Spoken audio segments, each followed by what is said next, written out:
And I said, we've got to find this guy. So that's one of the chapters in the book when I got the telephone call in my office, and this woman said, it's Brian Johnson. Yeah. And I went, who's this? And she went, this I cannot say. Because I'm phoning for you must to come to sing in London. It was a German woman, I think. Yeah. And I said... Top secret. I said, well, for which band? She says, I cannot tell you this. I said, but, well, I'm not coming down to London if you cannot tell.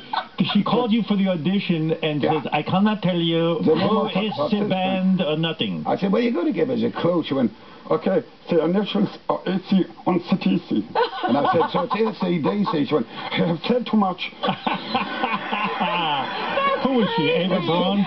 Well, no, we called her Olga from the Volga. No, that's in Russia. But the guy who recommended you from Cleveland, the fan who you say you were eternally indebted, do you even know his name? Or no? No, I didn't know. You'd heard from the band that some guy in Cleveland mentioned your name. They told me, and I mean, it was just wonderful how these three things got together. You know how it's a miracle. It never happens.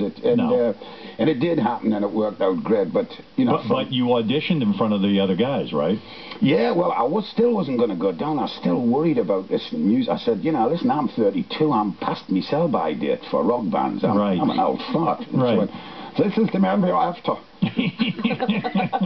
I like this woman. She was. I never did see her. But you went because it was AC/DC, and you knew that was a good paying. Well, it was a good thing, but you got to remember the boys were like a cult following. You know, they had a cult following. That's true. They played college TV, and you know, and everybody loved them. But you know, they weren't as big because they blew up after your album, Back in Black. Yeah.